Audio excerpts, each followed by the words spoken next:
నాకంతా నేను ST professor sir. ఆపేస్తున్నారు సార్. ఫోన్ చేశారు కాబట్టి నేను అసలు ఏమి చేయను సార్. నన్ను ఆపేశారు సార్. రావడం అసలు మాట్లాడకుండా చేద్దామని ఇలా చేస్తున్నాను సార్. నన్ను అసలు మా అసలు నా పిహెచ్డీ కూడా అయింది సార్.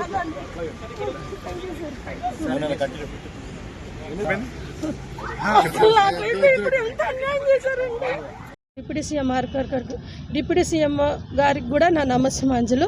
నేను జేఎన్టీయూ, నా పేరు వసుమతి. నేను డైరెక్టర్గా పనిచేస్తున్నాను. డియూఎఫ్ఆర్లో కంప్యూటర్ సైన్స్ డిపార్ట్మెంట్లో ప్రొఫెసర్గా పనిచేస్తున్నాను. ఈరోజు నాకు జరిగిన అవమానము జీవితంలో ఏ ఉమెన్ ఫ్యాకల్టీకి కానీ ఉమెన్కి కానీ గర్ల్స్ స్టూడెంట్స్కి కూడా జరగద్దు. మా రిజిస్ట్రార్ జ్ఞానో వెంకటేశ్వర్లు ఆయన పేరు. ఆయన నిన్నటి మధ్యాహ్నం ఆయన 3 కార్లు వాడుకుంటున్నాడు, 3 డ్రైవర్లు వాడుకుంటున్నాడు. నేను ఒక డ్రైవర్ని ఇమ్మంటే నీకు యంగ్ డ్రైవర్ కావాలా అని పబ్లిక్లో 22 మంది డైరెక్టర్ల మధ్య నీకు యంగ్ డ్రైవర్ కావాలా లేదంటే 4 డ్రైవర్లు కావాలని అసభ్య పదజాలం వాడి నన్ను అసభ్యకరంగా మాట్లాడాడు.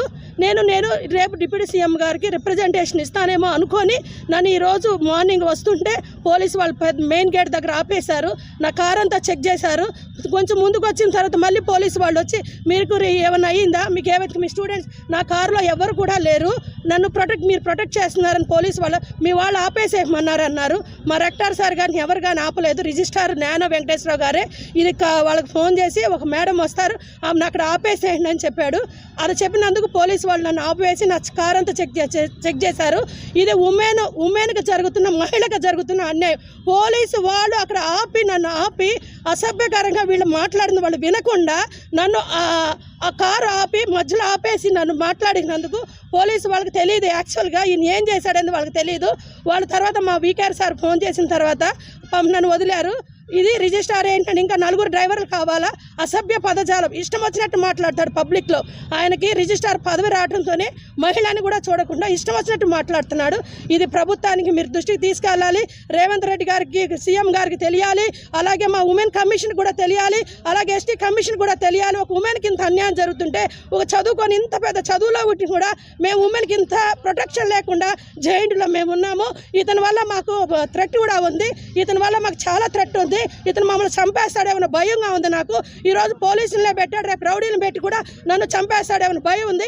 ఇతను ఇమ్మీడియట్గా గద్దె దించాలి. మిత్రులు అందరూ నాకు హెల్ప్ చేయాలి. మీ మీడియా మిత్రులంతా చేయాలి. గవర్నమెంట్ కాంగ్రెస్ ప్రభుత్వంలో రేవంత్ రెడ్డి అన్న చాలా డైనమిక్గా చేస్తున్నారు. డిప్యూటీ సీఎం గారు చాలా డైనమిక్గా చేస్తున్నారు. మహిళలకు ఎంతో పెద్దపీట వేస్తున్నారు. మహిళలు ఎంతగానో గౌరవిస్తున్నారు. ఉచిత బస్సు ఇచ్చారు మహిళలకి. కానీ ఈ రిజిస్ట్రార్ పోలీసుల చేత చెప్పి నన్ను ఆపేశాడు. గవర్నమెంట్ ఉచిత బస్సు ప్రొవైడ్ చేసిన మహిళలకి ఈ రిజిస్ట్రార్ పదవిలో ఉండి పౌర అహంకారం చూసుకొని మహిళలు కూడా చూడకుండా పోలీసులతో ఆపిచ్చేసి నన్ను గందరగోళం చేశాడు.